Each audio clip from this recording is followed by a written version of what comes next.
A dermatologist walks into a maximum security prison in 1951. He looks around at hundreds of inmates and declares, "All I saw before me were acres of skin.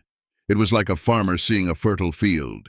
That farmer was about to harvest something far more sinister than crops." For the next 23 years, Holmesburg Prison in Philadelphia became America's most prolific human testing facility. Prisoners were injected with radioactive materials, exposed to chemical warfare agents, and dosed with mind-altering drugs. The worst part? Most had no idea what was happening to them. Dr. Albert Kligman wasn't your typical prison visitor. This University of Pennsylvania dermatologist had a reputation for pushing boundaries in medical research. When he first stepped into Holmesburg Prison in 1951, he saw something others missed. While guards saw dangerous criminals, Kligman saw test subjects. Lots of them. The prison housed over 3,000 inmates at its peak. For Kligman, this represented the largest captive population available for medical experimentation in the United States. Unlike hospital patients who could leave, prisoners were stuck. They couldn't go anywhere, which made them perfect for long-term studies. Holmesburg Prison itself was a fortress built in 1896. The massive stone walls and cell blocks created the perfect environment for secrecy. What happened inside those walls stayed inside. Prison officials were more than happy to cooperate with someone offering them additional revenue and prestige. Kligman quickly established a deal with prison officials. He would pay inmates small amounts of money for participating in medical tests. Most prisoners earned between $10 and $300 per experiment. For men making 20 cents a day in prison jobs, this was life-changing money. They lined up to volunteer. What they didn't know was that they were about to become unwitting participants in some of the most extreme human experiments ever conducted on American soil. The first tests seemed harmless enough. Kligman started with basic skin studies, applying different lotions and creams to see how skin reacted. He set up a makeshift laboratory in the prison's infirmary, complete with examination tables, medical equipment, and filing cabinets to store data on each test subject. Prisoners who participated in these early experiments described the process as simple. They would report to the infirmary, have patches of different substances applied to their arms or backs, then return days later for examination. The worst side effects were mild rashes or itching, but as word spread about his prison laboratory, other organizations took notice. Soon, major corporations and government agencies were knocking on his door. The timing couldn't have been better for Kligman's ambitions. The 1950s marked the beginning of the chemical age in America. Companies were developing hundreds of new synthetic compounds for everything from household cleaners to industrial solvents. They needed data on human safety, and traditional testing methods were slow and expensive. Dow Chemical wanted to test industrial compounds. Johnson & Johnson needed subjects for cosmetic trials. The U.S. Army required data on chemical warfare agents. Even the CIA showed interest in his work with mind-altering substances. Kligman welcomed them all. The money was too good to refuse. Each sponsoring organization paid handsomely for access to his captive test subjects. By the mid-1960s, Kligman was running multiple experiments simultaneously, often on the same prisoners. His annual income from these tests reached 6 figures, equivalent to millions today. Kligman expanded his operation to include multiple rooms within the prison. He hired additional staff and began keeping detailed records on every prisoner who participated. Each inmate received a number that corresponded to their medical file, creating a database of human test subjects unlike anything that existed elsewhere. But the experiments were escalating in dangerous ways. What started as skin cream tests evolved into something far more sinister. The transformation began when military contractors approached Kligman with more lucrative offers. The Cold War was heating up, and both the Army and intelligence agencies needed data on chemical weapons and interrogation techniques. The prison provided the perfect cover for this research. In one of the most disturbing trials, Kligman exposed prisoners to dioxin, the same toxic chemical found in Agent Orange. The official goal was to determine safe exposure levels for industrial workers. However, prisoners received doses up to 468 times higher than originally planned. The results were catastrophic. The dioxin experiments took place in a specially constructed chamber within the prison. Prisoners were told they were testing a new industrial cleaner. They were instructed to apply the substance to their skin and leave it for specified periods. What they didn't know was that they were being poisoned. Within days, test subjects developed severe skin lesions called chlorachin. Their faces became covered in painful, pus-filled bumps that never fully healed. The condition spread across their bodies, causing permanent scarring and disfigurement.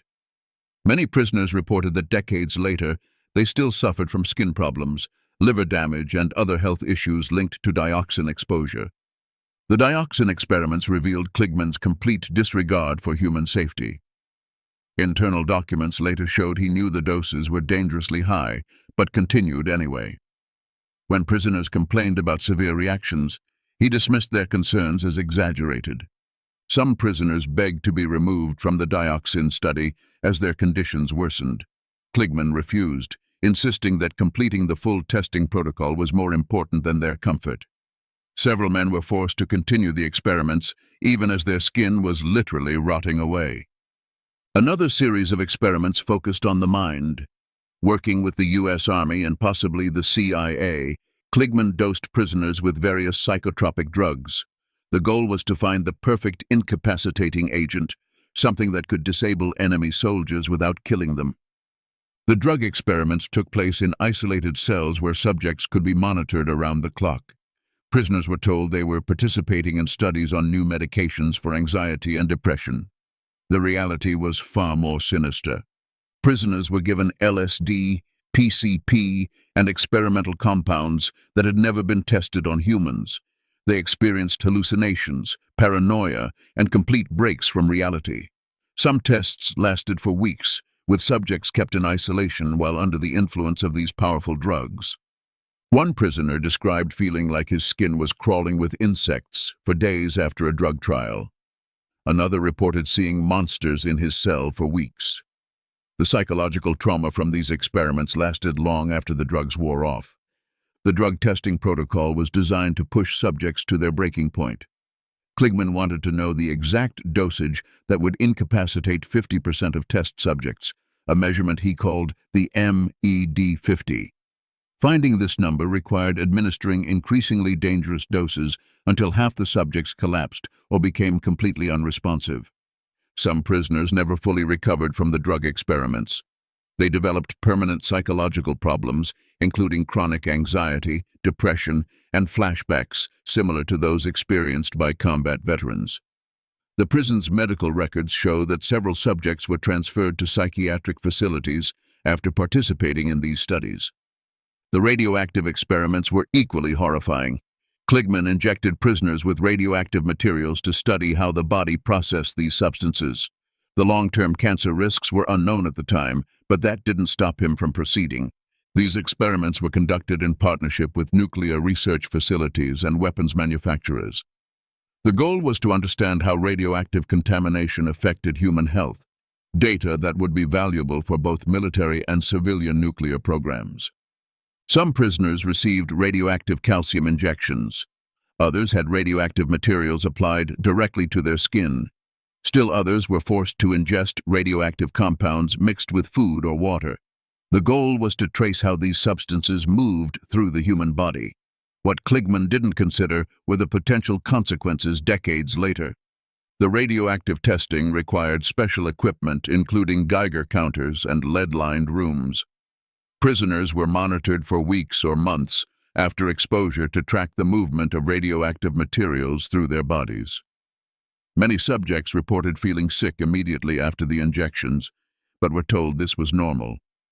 The scope of these experiments is staggering when you realize how many different agencies were involved.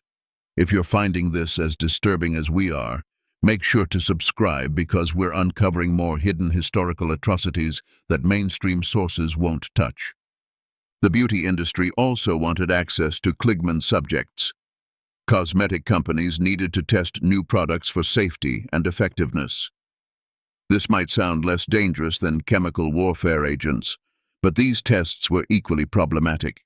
Major cosmetic manufacturers, including Revlon, Maybelline, and Estée Lauder, funded experiments at Holmesburg. They wanted to know how their products affected different skin types and what concentrations of active ingredients were safe for consumer use.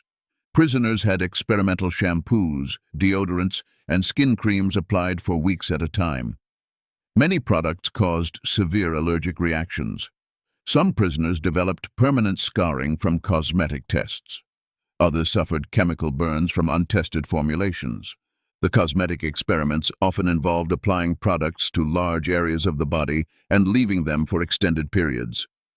One test required subjects to wear experimental deodorants for 30 days without washing. Another involved applying hair dye directly to the scalp and leaving it for hours to test for chemical burns.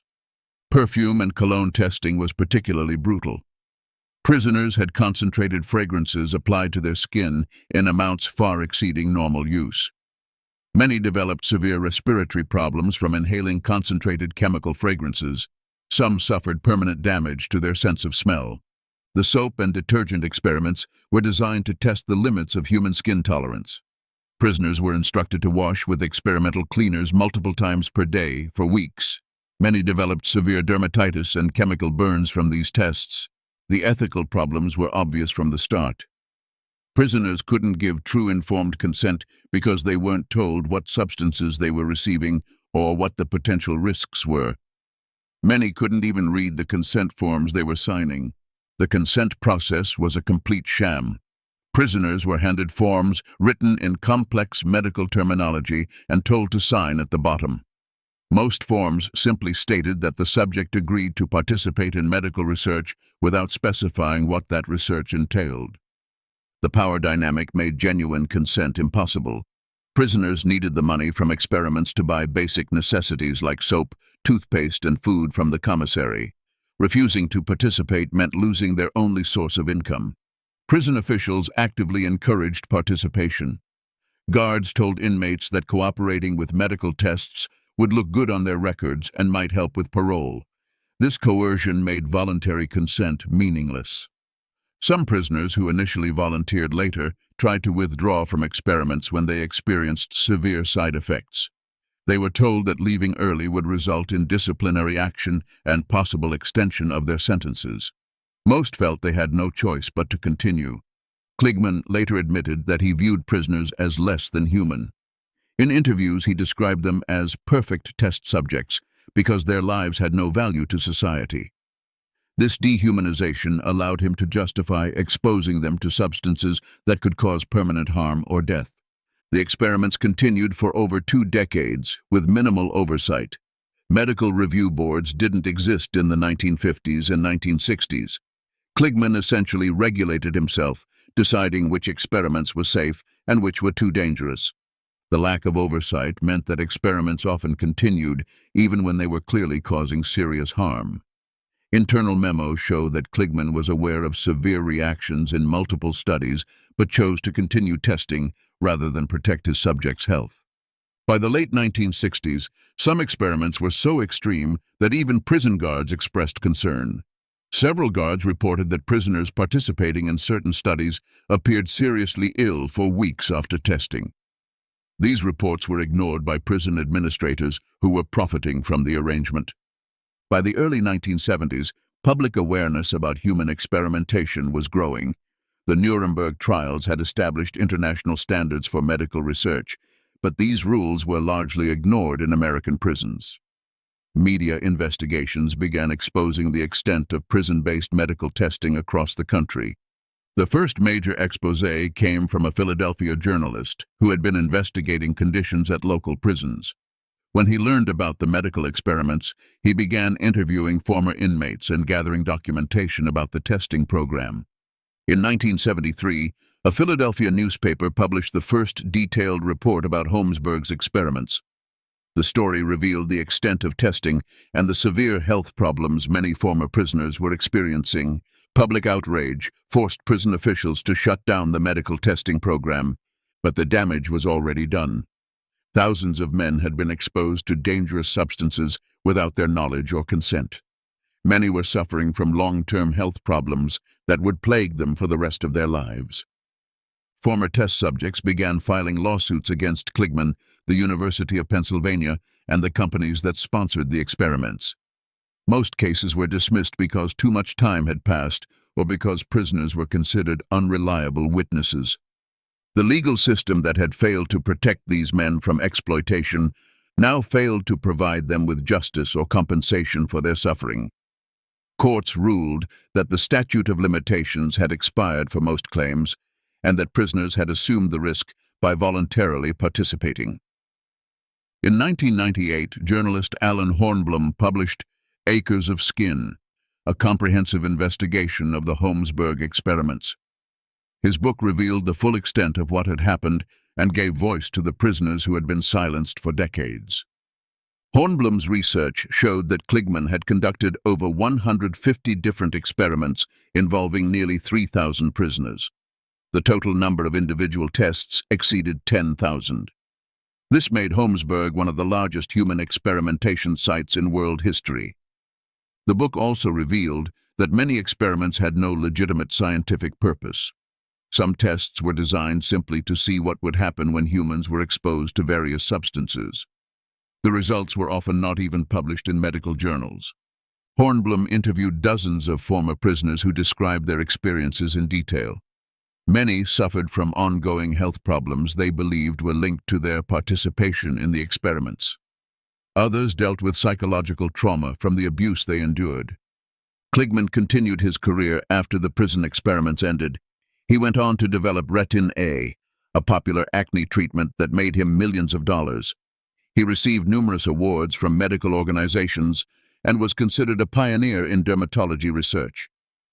This success was built on the suffering of prisoners who received nothing in return. While Kligman profited from knowledge gained through unethical experiments, his test subjects struggled with lifelong health problems and no resources for treatment. Kligman never expressed remorse for his actions at Holmesburg. In later interviews, he defended the experiments as necessary for scientific progress and dismissed criticism as misguided sentimentality. He maintained this position until his death in 2010. In 2022, nearly 50 years after the experiments ended, the city of Philadelphia issued an official apology to survivors and their families. The University of Pennsylvania also acknowledged its role in the experiments and rescinded awards previously given to Kligman. These apologies came too late for many survivors who had already died from cancer and other diseases potentially linked to their exposure to experimental substances. Their families continue fighting for recognition and compensation. The Holmesburg experiments officially ended in 1974, but recently declassified documents suggest the story isn't over. Government files reveal that similar programs continued in other facilities well into the 1980s. Some researchers believe these experiments never truly stopped. They just moved to places where oversight was even weaker. The question isn't whether human experimentation ended with Holmesburg, but where it went next, and whether it's still happening in places we haven't discovered yet.